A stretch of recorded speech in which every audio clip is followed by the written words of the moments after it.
फसह का पवित्र भोज जिसे मनाने की आज्ञा परमेश्वर ने हमें दी, इस विषय के तहत आइए हम परमेश्वर के वचन का अध्ययन करें। 2000 वर्ष पहले पृथ्वी पर आकर यीशु ने फसह को उत्सुकता से मनाने की आज्ञा क्यों दी थी? फसह का पवित्र भोज जिसे मनाने की आज्ञा परमेश्वर ने हमें दी, इस विषय के तहत आइए हम इसके बारे में गौर करने का समय लें। लगभग 3500 वर्ष पहले दुर्व्यवहार और कठिन श्रम में इजरायलियों ने 400 से अधिक वर्षों तक मिस्र की सेवा की। इस बीच परमेश्वर ने नबी मूसा के द्वारा इजरायलियों को दासवत की भूमि मिस्र देश से मुक्त किया। उस समय परमेश्वर ने फसह की महान शक्ति से मिस्र के राजा फिरौन के हाथ से इजरायलियों को छुटकारा दिलाया। तब से परमेश्वर ने उन्हें हर वर्ष फसह को मनाने दिया और इसे न भूलने के लिए मूसा की व्यवस्था के सभी विषयों पर जोर दिया। अंतिम भोज नामक लियोनार्डो दा विंची की एक उत्कृष्ट कृति है ना? यह वह दृश्य है जहां यीशु ने अपने चेलों के साथ फसह का पर्व मनाया था। 2000 वर्ष पहले जब यीशु पृथ्वी पर आए थे, तब उन्होंने फसह के महत्व पर जोर दिया। मुझे बड़ी लालसा थी कि क्रूस पर दुख भोगने से पहले यह फसह तुम्हारे साथ खाऊं। लूका, मरकुस, यूहन्ना और मत्ती रचित सुसमाचार में हम देख सकते हैं कि उसे मनाने की उनकी कितनी अभिलाषा थी। बाइबल में चारों सुसमाचारों के द्वारा हम इस बात की पुष्टि कर सकते हैं कि यीशु ने फसह को बहुत बहुमूल्य माना। यीशु को क्रूस पर चढ़ाए जाने से एक दिन पहले शाम, वह आज है, अपने 12 चेलों के साथ फसह का भोज मनाते हुए उन्होंने यह कहते हुए उसके महत्व पर जोर दिया, मुझे बड़ी लालसा थी कि दुख भोगने से पहले यह फसह तुम्हारे साथ खाऊं। हालांकि आज फसह जिसे यीशु और उनके चेलों ने बहुत बहुमूल्य माना, कहीं भी नहीं पाया जाता है। सवाल यह है कि आज सभी चर्च फसह क्यों नहीं मनाते? यीशु ने फसह मनाया। पतरस, जिसका सभी लोग विश्वास में सम्मान करते हैं, उसने फसह मनाया। यूहन्ना, जिसे प्रेम का प्रेरित कहा जाता है, उसने भी फसह मनाया। प्रेरित पौलुस, जिसे प्रथम चर्च का प्रतिनिधि माना जाता है, उसने भी फसह मनाया। प्रथम चर्च के सभी सदस्यों ने इसे मनाया। यीशु वह है जो मानव जाति को बचाने के लिए पृथ्वी पर आए थे। पृथ्वी में मानव जाति को बचाने के लिए उन्होंने उद्धार और सत्य की शिक्षाओं का प्रचार किया। उनमें से एक फसह है।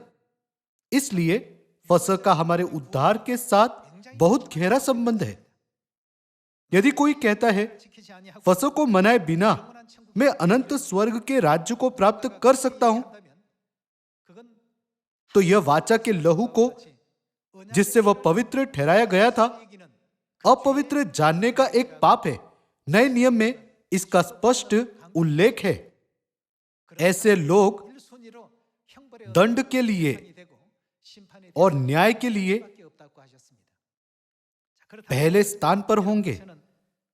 इस तथ्य के अलावा कि यह सही है या गलत, इस प्रश्न पर विचार करें, यह फसह मनाए बिना क्या हम स्वर्ग के उस अनंत राज्य में जा सकते हैं जिसे मसीह ने तैयार किया है? इस पर ध्यान केंद्रित करते हुए आइए हम बाइबल में परमेश्वर के वचनों की पुष्टि करें। फसह के बारे में जिसे परमेश्वर ने हमें मनाने की आज्ञा दी, आइए हम मत्ती अध्याय 28 में पुष्टि करें। मत्ती अध्याय 28:19 कहता है, इसलिए तुम जाओ, सब जातियों के लोगों को चेला बनाओ और उन्हें पिता और पुत्र और पवित्र आत्मा के नाम से बपतिस्मा दो और उन्हें सब बातें जो मैंने तुम्हें आज्ञा दी है मानना सिखाओ। उन्होंने कहा, उन्हें आज्ञाओं को मानना सिखाओ। चाहे यीशु ने स्पष्ट रूप से आज्ञा मानने को कहा था, लेकिन उन शिक्षाएं गायब हो गई। फसह उनमें से एक है। यहां यीशु ने कहा, ध्यान से सोचो कि मैंने तुम्हें क्या मनाने की आज्ञा दी थी, और उसका सामरिया में और पृथ्वी की छोर तक प्रचार करो, ताकि सब लोग उनका पालन कर सके। लेकिन फसह 325 ईस्वी में निकिया की परिषद में लोगों के द्वारा मिटा दिया गया। परमेश्वर ने हमें उसे मनाने को कहते हैं, लेकिन लोग कहते हैं कि नहीं, उसकी जरूरत नहीं है, उसे मनाने से क्या फायदा है। लोगों ने उसे त्याग दिया। वास्तव में धार्मिक नेताओं ने परमेश्वर की आज्ञा को त्याग दिया। इस तरह इस पृथ्वी पर सत्य गायब हो गया और अंधकार युग आ गया। उस युग के दौरान हम सत्य को नहीं खोज सकते थे, और उस स्थिति में वर्तमान धर्म ने जड़ पकड़ लिया। तब उस प्रक्रिया में क्या समस्या हुई थी? परमेश्वर के जीवन के सत्य को पूरी तरह से रौंदा गया। फिर लोगों में क्या पसंद किया गया? सूर्य देवता धर्म, जिसकी उपासना रोम में की गई थी, उसकी उपासना की जाने लगी, और यह चर्च में सिखाया गया जैसे कि यह परमेश्वर की शिक्षा हो। बाद में इसे ईसाई धर्म में अपनाया गया। आज की रविवार की आराधना, क्रिसमस, क्रूस की उपासना, ये सब मनुष्यों के द्वारा बनाए गए नियम हैं। ऐसी अजीब चीजें जिनका परमेश्वर के उद्धार से कुछ लेना देना नहीं है, इन दिनों चर्च पर शासन करने वाला आत्मिक लंगर बन गई है। हमें बाइबल पर वापस जाना चाहिए और मसीह की शिक्षाओं को ध्यान से देखना चाहिए, जो हमारे उद्धार के लिए इस पृथ्वी पर आए। हमें परमेश्वर की इच्छा को सही तरह से समझना चाहिए। अपने चेलों को भेजते हुए यीशु ने कहा, सामरिया में और पृथ्वी की छोर तक जाओ, और जो कुछ मैंने तुम्हें आज्ञा दी है उन्हें मानना सिखाओ। यीशु ने वास्तव में हमें किसे मनाने की आज्ञा दी थी और हमें क्या करने का अनुरोध किया? लूका अध्याय 22 के द्वारा आइए हम इस बात की पुष्टि करें कि उनमें से एक शिक्षा फसह है। आइए हम लूका अध्याय 22 आयत 7 की शिक्षा देखें। तब अख़मीरी रोटी के पर्व का दिन आया, जिसमें फसह का मेमना बलि करना आवश्यक था। यीशु ने पतरस और यूहन्ना को यह कहकर भेजा, जाकर हमारे खाने के लिए क्या तैयार करो, फसह तैयार करो। आयत 9, उन्होंने उससे पूछा, तू कहां चाहता है कि हम इसे तैयार करें? उसने उनसे कहा, देखो, नगर में प्रवेश करते ही एक मनुष्य जल का घड़ा उठाए हुए तुम्हें मिलेगा। जिस घर में वह जाए, तुम उसके पीछे चले जाना, और उस घर के स्वामी से कहना, गुरु तुझसे कहता है कि वह पहुंचशाला कहाँ है, जिसमें मैं अपने चेलों के साथ फसह खाऊं। वह तुम्हें एक सजी सजाई बड़ी अटारी दिखा देगा, वहीं तैयारी करना। उन्होंने जाकर क्या किया था? जैसा उसने उनसे कहा था वैसा ही पाया और फसह तैयार किया।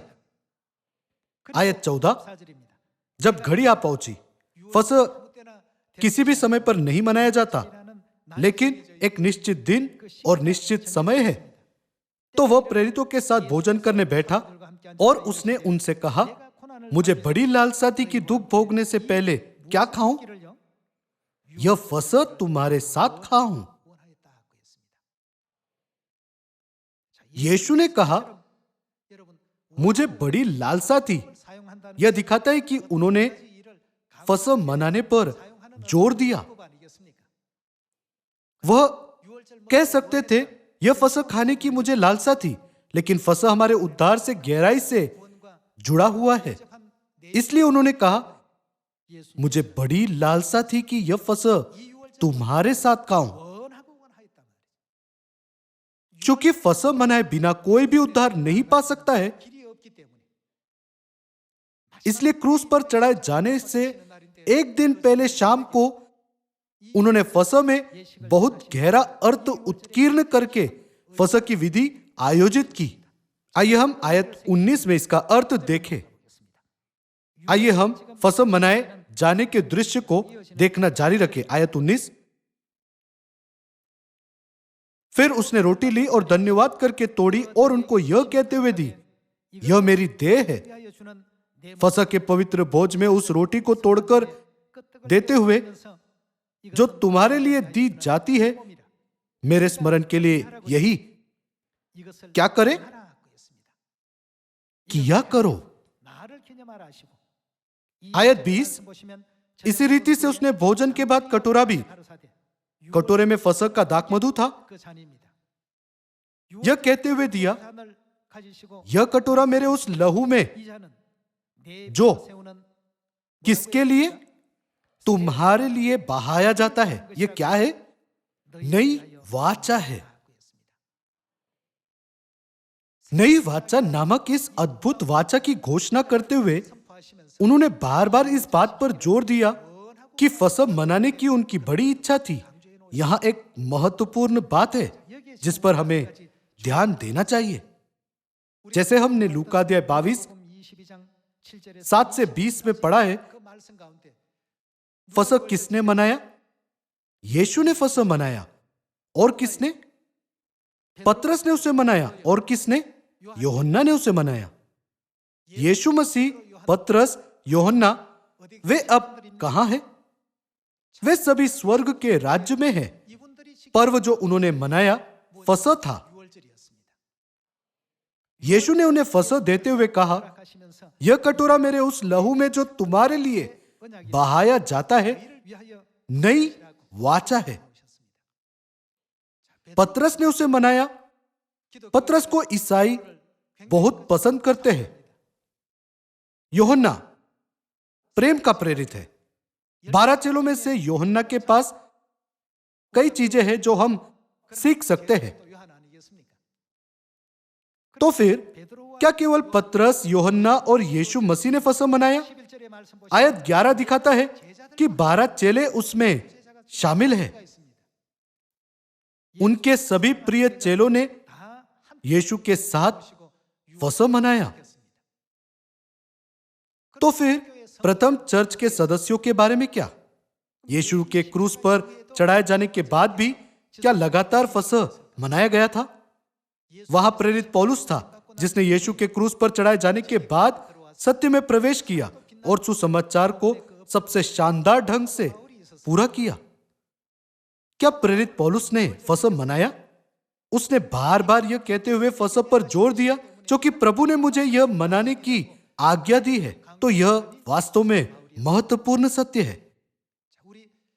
नए नियम में और हमारे विश्वास में यदि हम यीशु मसीह, प्रेरित पतरस, यूहन्ना और पौलुस को बाहर करते हैं, तो हम किसके विश्वास का अनुसरण कर सकते हैं और किससे सीख सकते हैं? फसह वह सत्य है जिसे सबसे महत्वपूर्ण लोगों ने, जो विश्वास के केंद्र में थे, मनाया था। प्रेरित पौलुस ने फसह मनाया। क्या हमें इसकी पुष्टि नहीं करनी चाहिए? आइए हम 1 कुरिन्थियों अध्याय 11 पर जाएं। 1 कुरिन्थियों अध्याय 11 वचन 22। क्या खाने पीने के लिए तुम्हारे घर नहीं, या परमेश्वर की कलीसिया को तुच्छ जानते हो और जिनके पास नहीं है उन्हें लज्जित करते हो? मैं तुमसे क्या कहूं? क्या इस बात में तुम्हारी प्रशंसा करूं?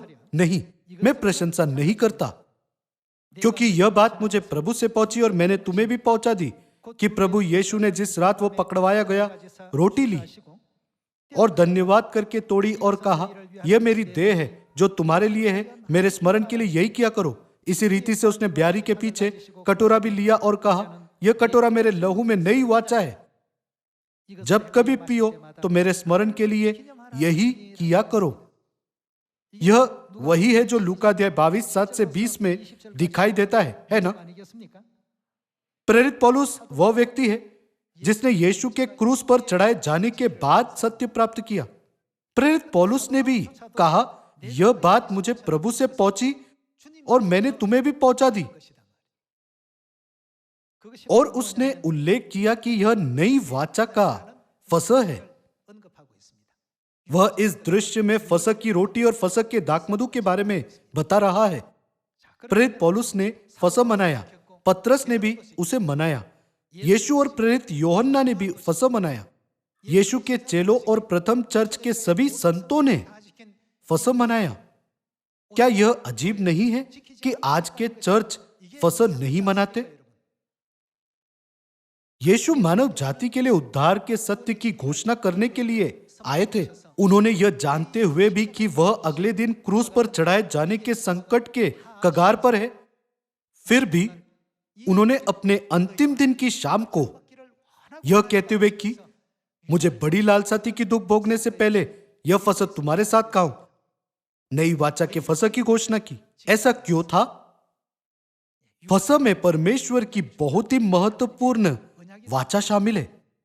आइए हम यूहन्ना अध्याय 6:53 की शिक्षाओं को देखें। आइए हम यूहन्ना अध्याय 6:53 देखें। यीशु ने उनसे कहा, मैं तुमसे सच सच कहता हूं कि जब तक तुम मनुष्य के पुत्र का मांस न खाओ और उसका लहू न पियो, तुम में क्या नहीं है? जीवन नहीं। तुम में जीवन नहीं का अर्थ है तुम मरे हुए हो। इसे सीधे शब्दों में कहे तो भले ही तुम्हारे पास विश्वास है, लेकिन वह मरा हुआ विश्वास है। उन लोगों का विश्वास जो मनुष्य के पुत्र का मांस नहीं खाते और उसका लहू नहीं पीते, वह सभी मरा हुआ विश्वास है। दूसरे शब्दों में, वह व्यर्थ और निकम्मा विश्वास है। किसके बारे में? उद्धार के बारे में, पापों की क्षमा के बारे में और स्वर्ग के राज्य के बारे में। वह सब निकम्मा विश्वास है। यह यीशु ने स्पष्ट रूप से हमें बताया है। जब तक तुम मनुष्य के पुत्र का मांस न खाओ और उसका लहू न पियो, तुम में जीवन नहीं। आयत 54, जो मेरा मांस खाता और मेरा लहू पीता है, क्या उसी का है?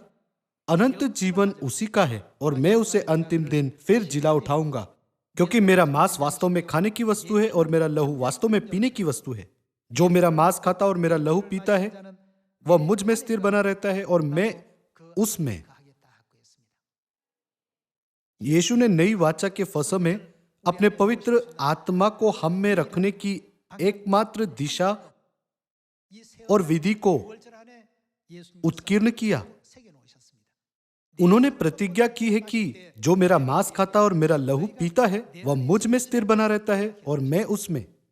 जब हम जानते हैं कि यीशु के मांस खाने और उनके लहू पीने के दृश्य में यीशु का मांस और लहू किसको दर्शाता है, तब हम बेहतर समझ सकते हैं कि आज हम जो फसह मना रहे हैं, यह हमारे लिए इतना महत्वपूर्ण क्यों है। आइए हम मत्ती की पुस्तक अध्याय 26 खोलें।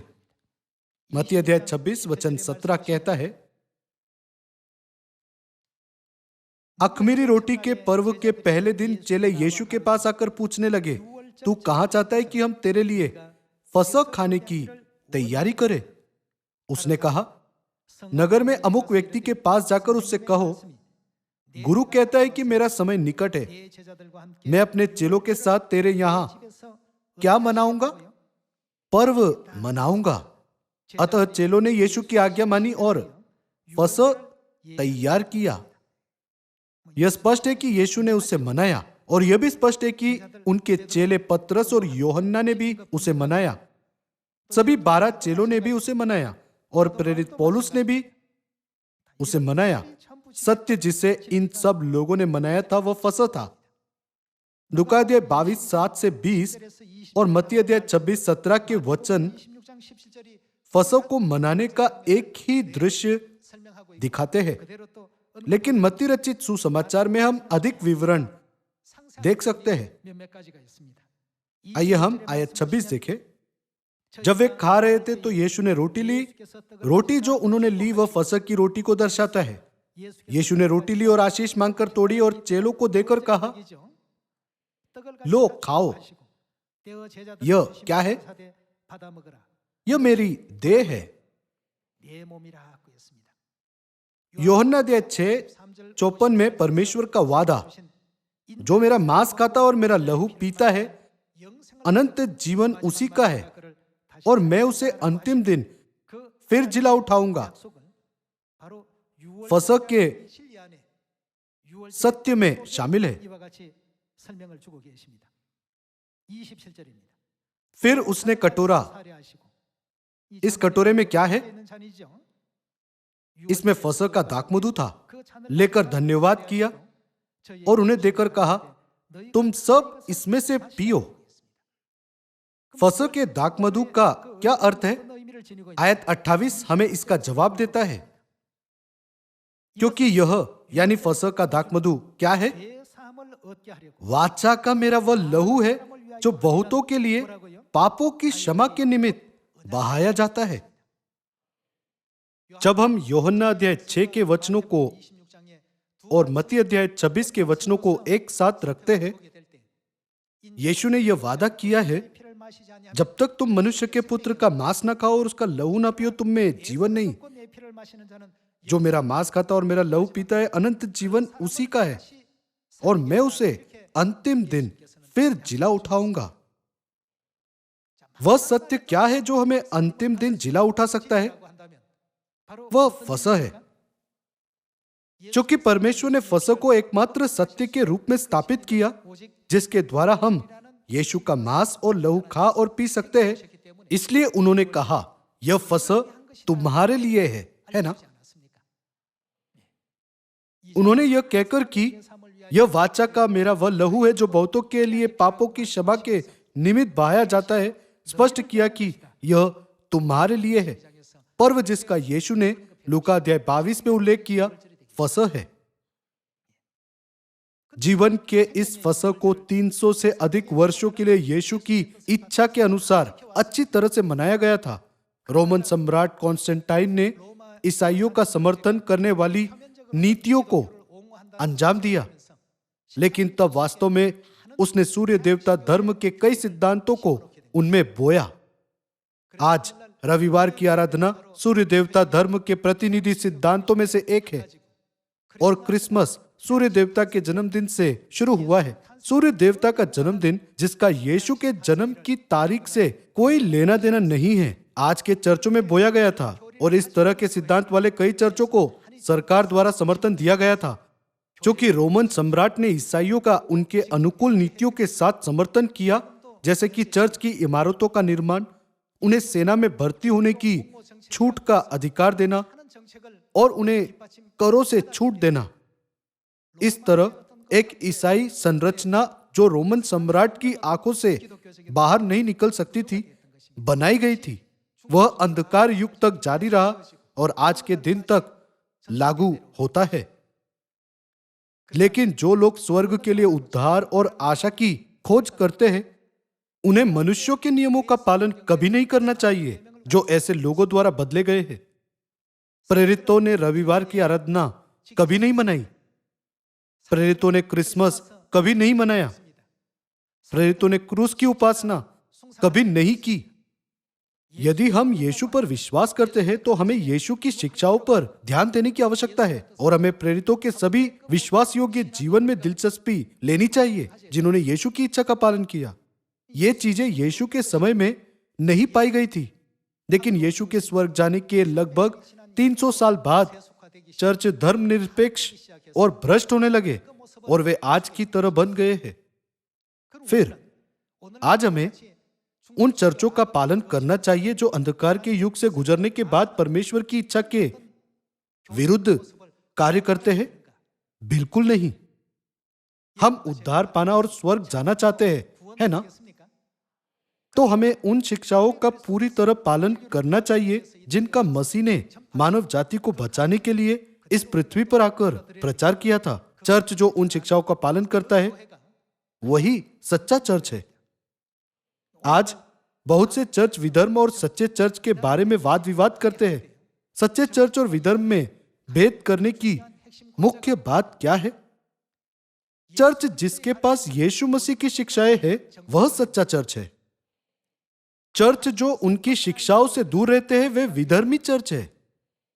तो केवल एक सत्य यानी फसह के द्वारा, जिसे आज हम मनाते हैं, हम स्पष्ट रूप से सच्चे चर्च और विधर्मी चर्चों में भेद कर सकते हैं, है ना?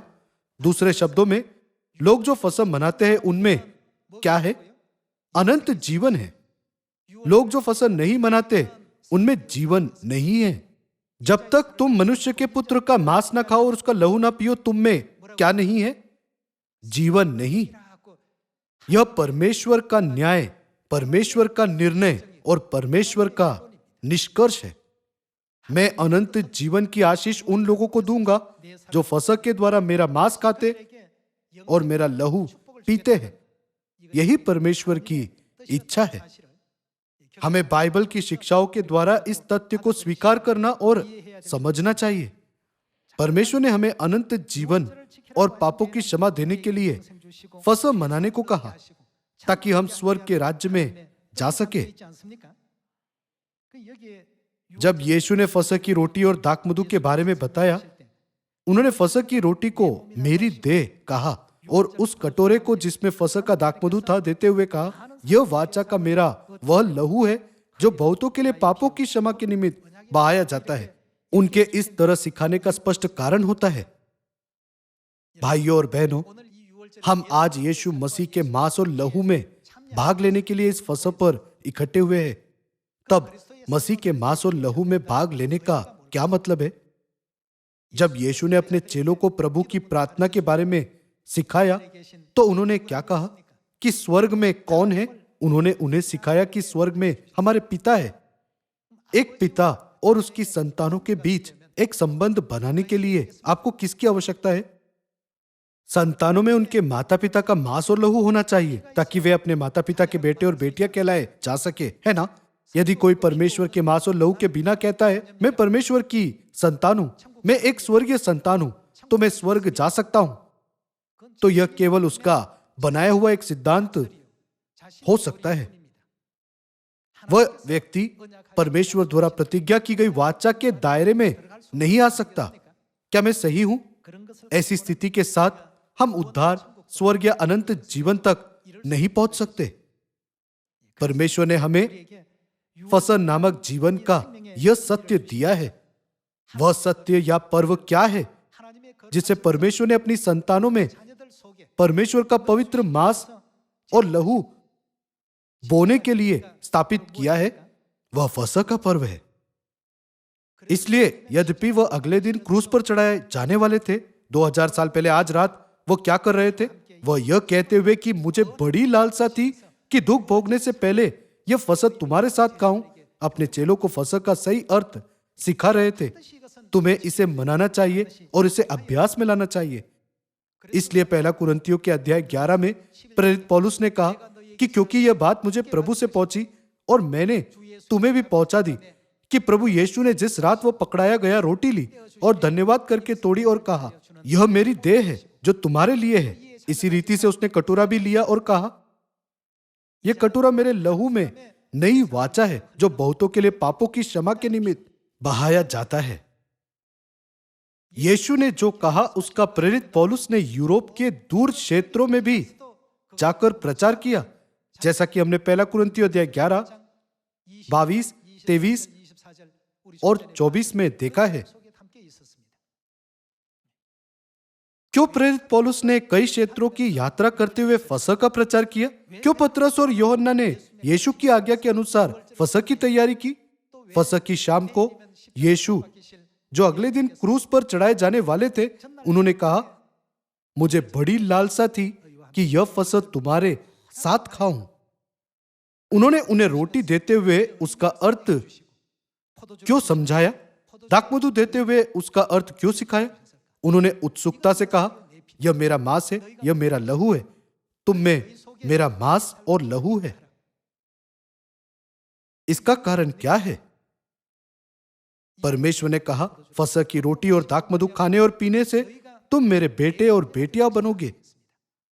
आइए हम दूसरा कुरिन्थियों अध्याय 6 देखें, अध्याय 6 आयत 17। इसलिए प्रभु कहता है, उनके बीच में से निकलो और अलग रहो और अशुद्ध वस्तुओं को मत छुओ, तो मैं तुम्हें ग्रहण करूंगा और मैं तुम्हारा पिता होऊंगा और तुम मेरे कौन? बेटे और बेटियां होंगे। यह सर्वशक्तिमान प्रभु परमेश्वर का वचन है। यह संबंध कि परमेश्वर हमारे पिता होंगे और हम उनकी संतान होंगे, फसह नामक सत्य के इस पर्व के द्वारा मनाया जाता है। क्योंकि हम परमेश्वर की संतान हैं, तो वो स्वर्ग में हमारे किए गए सभी गंभीर पापों को क्या करेंगे? वह उन्हें क्षमा करेंगे। इसलिए उन्होंने कहा, यह वाचा का मेरा वह लहू है जो बहुतों के लिए पापों की क्षमा के निमित्त बहाया जाता है। उन्होंने हमें जानने दिया कि स्वर्गीय माता पिता अपनी संतानों के बजाय क्रूस उठाएंगे, है ना? फसह में ऐसा अर्थ है। इसलिए उन्होंने कहा, जो मेरा मांस खाता और मेरा लहू पीता है वह मुझ में स्थिर बना रहता है और मैं उसमें। क्या इसका मतलब यह नहीं है कि हम परमेश्वर के साथ पूरी तरह से एक हो जाएंगे? पहला कुरिन्थियों अध्याय 10:16 में प्रेरित पौलुस ने कहा, वह धन्यवाद का कटोरा जिस पर हम धन्यवाद करते हैं मसीह के लहू की सहभागिता है। वह रोटी जिसे हम तोड़ते हैं मसीह के देह की सहभागिता है। वहां कई सदस्य थे, लेकिन वे सभी मसीह में एक रोटी में सहभागी हुए थे। इसलिए उसने कहा कि वे क्या है? उसने कहा कि वे एक देह है। आज आप और मैं इस फसह के द्वारा मसीह के साथ एक बन गए हैं। हम मसीह की देह और लहू में सहभागी हुए हैं। स्वाभाविक रूप से संतानों को अपने माता पिता के मांस और लहू को प्राप्त करना चाहिए, और जिस दिन हम आत्मिक मांस और लहू प्राप्त करते हैं वह फसह का दिन है जिसे हम आज मना रहे हैं। इसलिए यीशु ने कहा कि उसे फसह मनाने की बड़ी लालसा थी। पतरस ने फसह मनाया, यूहन्ना उसे मनाया, प्रेरितों ने उसे मनाया और प्रथम चर्च के सभी सदस्यों ने भी उसे मनाया। प्रेरित पौलुस ने भी फसह मनाया और उसने फसह का प्रचार करने के लिए कुरिन्थियुस और यूरोप के दूर क्षेत्रों में भी जाकर नई वाचा के सेवक के रूप में कार्य किया। उसी अर्थ में मत्ती 7 में परमेश्वर ने हमें एक दृश्य दिखाया जहां उन्होंने इस सवाल का जवाब दिया कि स्वर्ग में कौन प्रवेश कर पाएगा। आइए हम इसे देखें। आइए हम मत्ती अध्याय 7:21 पर नजर डालें। अध्याय 7 में आयत 21। यीशु ने कहा, जो मुझसे हे प्रभु कहता है उनमें से हर एक स्वर्ग के राज्य में प्रवेश न करेगा। यीशु ने क्या कहा कि स्वर्ग में कौन प्रवेश करेगा? उन्होंने कहा, परंतु वही जो मेरे स्वर्गीय पिता की इच्छा पर चलता है स्वर्ग में प्रवेश करेगा।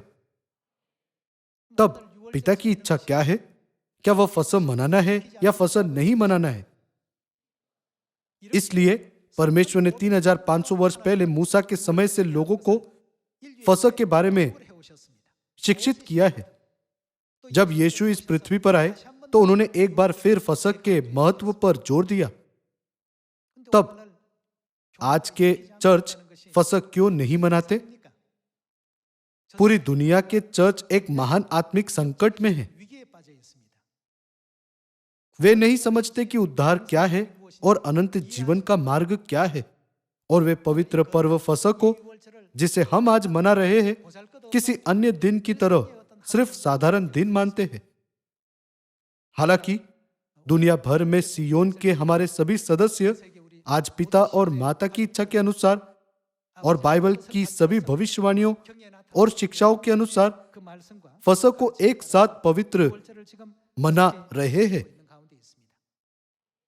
फसह के द्वारा परमेश्वर ने हमें साफ साफ बताया, केवल लोग जो पिता की इच्छा पर चलते हैं वे ही स्वर्ग के राज्य में प्रवेश कर सकते हैं।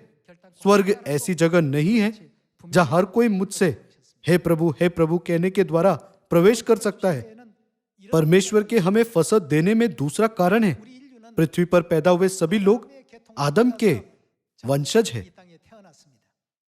इस पृथ्वी पर मनुष्य फले फूले हैं और समृद्ध हुए हैं। क्या हम आदम और हव्वा के लहू के साथ स्वर्ग जा सकते हैं? यदि हम में अभी भी उनका लहू है तो क्या हम कह सकते हैं कि हम परमेश्वर की संपूर्ण सृष्टि है? बिल्कुल नहीं। इसलिए हमें यीशु मसीह के बहुमूल्य लहू की आवश्यकता है। रोमियो अध्याय 5 वचन 14 के अनुसार आदम किसे दर्शाता है? वह उस आने वाले अर्थात यीशु मसीह का चिन्ह है। आदम के मांस और लहू से मनुष्य अनंत जीवन प्राप्त नहीं कर सकते, लेकिन यीशु मसीह के मांस और लहू से जिन्हें आदम से दर्शाया गया है अपूर्ण जीव परिपूर्ण बन सकते हैं। सृष्टि का सिद्धांत जिसे परमेश्वर चाहते हैं वह यह है कि वह अनंत प्राणियों की सृष्टि करना चाहते हैं जो सदा के लिए जिएंगे। आदम की तरह नश्वर प्राणी नहीं जो जन्म लेने के बाद मर जाते हैं। यह परमेश्वर की सृष्टि का सबसे बुनियादी सिद्धांत है। इस सिद्धांत को पूरा करने के लिए यीशु मसीह के बहुमूल्य लहू की आवश्यकता थी। इसलिए मसीह यह चाहते हुए कि सभी उनका पवित्र मांस और उनका बहुमूल्य लहू पाए, मानव जाति के पापों के लिए क्रूस पर मर गए और उन्होंने फसह का सत्य स्थापित किया जिसे हम आज मना रहे हैं। उन्होंने हमें अपने मांस और लहू के द्वारा परिपूर्ण बनाने के लिए नई वाचा के फसह की स्थापना की, क्योंकि हम आदम के लहू से परिपूर्ण नहीं हो सकते थे। आइए हम देखें कि परमेश्वर उन्हें कौन सी आशीष देते हैं जिनके पास मसीह का मांस और लहू है। पहले कुरिन्थियों की पुस्तक खोले। आइए हम अध्याय 15 आयत 45 पर एक नजर डालें। ऐसा ही लिखा भी है कि प्रथम मनुष्य अर्थात आदम जीवित प्राणी बना और अंतिम आदम जीवनदायक आत्मा बना, परंतु पहले आत्मिक न था पर स्वाभाविक था, इसके बाद आत्मिक हुआ। प्रथम मनुष्य धरती से अर्थात मिट्टी का था, दूसरा मनुष्य स्वर्गीय है। जैसा वह मिट्टी का था वैसे ही वे भी है जो मिट्टी के हैं, और जैसा वह स्वर्गीय है वैसे ही वे भी है जो स्वर्गीय है। और जैसे हमने उसका रूप धारण किया जो मिट्टी का था, हम मनुष्यों ने आदम का रूप धारण किया। और जैसे हमने उसका रूप धारण किया जो मिट्टी का था, तो हमें अब किसका रूप धारण करना चाहिए? वैसे ही उस स्वर्गीय का रूप भी धारण करेंगे। ऊपर के वचन किसे दर्शाते हैं? जैसे रोमियो अध्याय 5:14 में दर्ज किया गया है, प्रथम मनुष्य आदम उस आदम को दर्शाता है जो अदन की वाटिका में रहता था, और अंतिम आदम यीशु को दर्शाता है। और हम उस स्वर्गीय का रूप भी धारण करेंगे।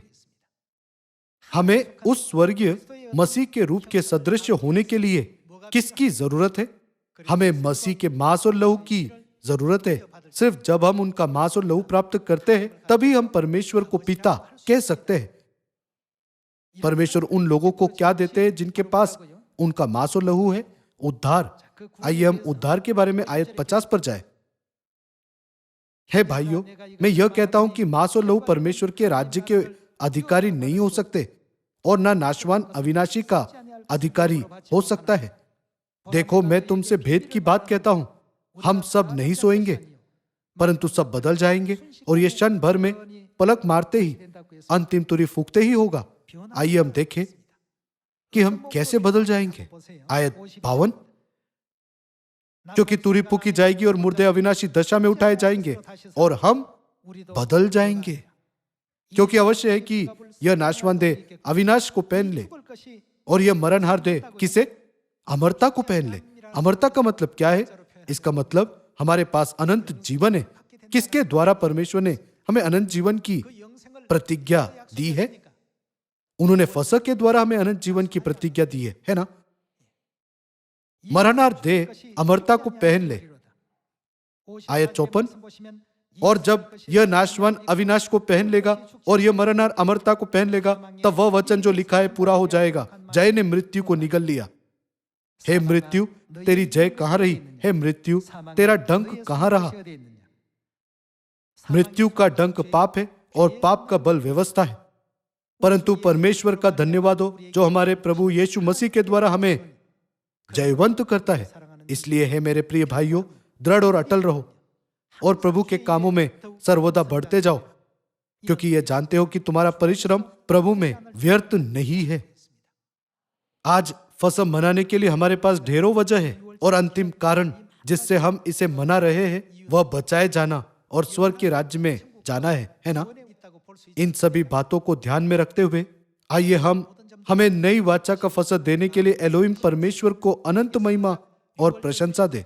मुझे आशा है कि आप फसह के पर्व को छुटकारे के दिन के रूप में पवित्र मनाएंगे। आशा करते हुए कि इस उपदेश के द्वारा आपको बहुत अधिक अनुग्रह प्राप्त हुआ है, मुझे आज के उपदेश को समाप्त करने दीजिए। आपका बहुत बहुत धन्यवाद।